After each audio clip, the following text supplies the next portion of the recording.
Nkwanirizaako gwe munnange akyagyekuumiddeko ensi Buganda anti munnange ensi Buganda kuno kwe kwaffe Kabanda Musoke ow'Ennabalanga Bukoba Kyaggwe akaala amatendo nze nkubuuzaako nateera olunaku olwaleero kansuubire nti munnange oli bulungi.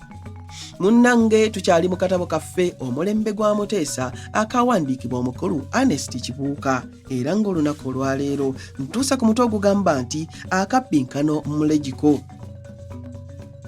Mu Agusito wa 1957 Legiko yaddamu okuteesa ku by'okulonda ababaka ab'okukuba akalulu ak'okulonda omusajja oba omukazi ng'aweza emyaka 21 egy'obukulu era nga balina ekimu ku bino: ettaka lya mayiro oba ekibanja, ng'asobola okusoma n'okuwandiika mu lulimi lwe oluzaaliranwa era ng'akozeeko ku mulimu okumala emyaka 7, ng'alina ebyobwannannyini ebiweza pawundi 4 mu kiseera ekyo munnange nga ze siringi 28,000 eza Uganda beddu, oba ng'asobola okuweza pawundi 100 omwaka.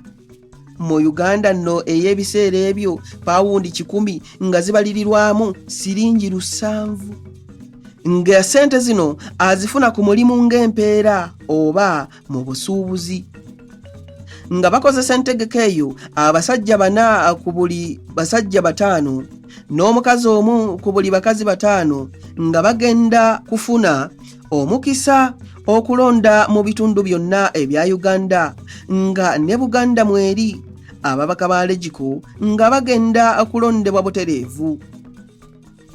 Mu bino byonna olukiiko lwagaana okugenda mu Legiko nga lulinawo ensonga entuufu. Okutegeera ekyagaanyisa Buganda okulonda kyali kyefaanaanyiriza n'omuntu alina ekisiki ky'oluku ekimu nga waliwo ebyoto by'omuliro 2 ebikumiddwa. Ow'oluku olumu okukoleeza eno n'eri lwakire mu byoto 2 kiba tekisoboka busobosi.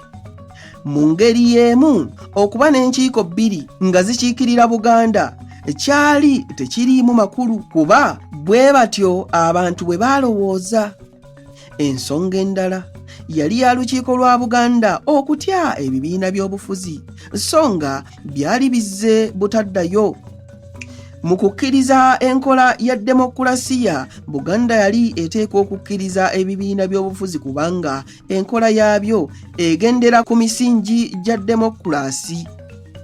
Ebintu biba bikyali bityo ate gavumenti enkuumi neereeta enkola eyongera Buganda okweyongerayo mu kisonko bwe yagamba nti wasaana wassibwewo ebifo eby'enjawulo mu Legiko nga by'Abazungu n'Abayindi. Abaakisemba baali 34 ate abaakiwakanya baali 2. Tewali muddugavu yakisemba naye era munnange ne kiyita. Olukiiko lwa Buganda bwe lwalaba enkola eno ne lweyongera okutya kubanga okuyita kw'ekiteeso ekyo kwanyweza ebigambo Muteesa byeyogeranga nti ekirowoozo bwe kirireetebwa abaddugavu tekirifiibwako wabula ebyo eby'Abazungu ne bwe baba batono batya. Olukiiko kwe kukakasa ekyo kye lwagambanga bulijjo nti Buganda okuweereza ababaka baayo mu Legiko tegenda kufunamu mugaso kubanga abalala bajjanga kubasinga olw'obungi bwabwe babalemese okuyisaawo ebyo Buganda byeba eyagala.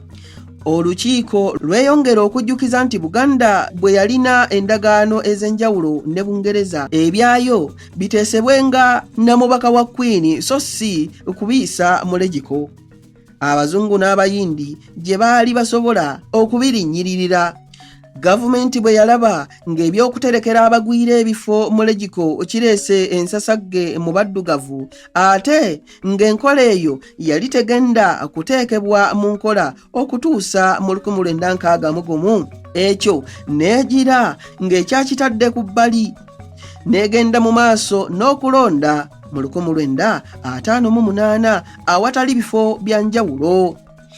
Okulonda kwali tekunnabaawo gavana ne residenti ne bava mu Legiko mu bifo byabwe ne bateekamu abaddugavu 3. Olwo Legiko n'ebanga erimu abantu bwe bati. Oludda lwa gavumenti nga waliyo abaddugavu 15, abazungu 14, abayindi 3, omugatte baali 32. Ate oludda lw'ababaka b'abantu waliyo abaddugavu 18, abazungu 6, abayindi 6 era ng'omugatte bali 30. Gavana ng'avudde mu Legiko balondawo sipiika akubirize ng'olukiiko.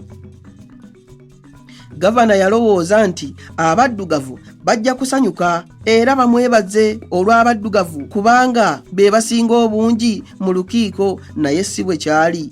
N'olukiiko lwa Buganda, Abaganda bagamba nti gavana okuva mu Legiko kyali kitegeeza nti kabaka w'e Bungereza yali takyakiikirirwa mu bujjuvu mu lukiiko olwo, nti era ekyo kyali kimenya ndagaano ya 1955 eyali egamba nti tewagenda kubaawo nkyukakyuka nnene bwetyo okutuusa mu 1961. N'olwekyo Buganda yali tajja kuweereza babaka mu lukiiko olwo kubanga olwo si lwe lukiiko olwali lukkiriziganyizibbwako mu ndagaano. Abange ebyo nange wembikubiridde munzikirize nzire Nabalanga Bukoba Kyaggwe akaala amatendo. Tuddingana ate mu kitundu ekirala munnange nga nkuwa ebirala. Ayi Katonda kuuma Namulondo.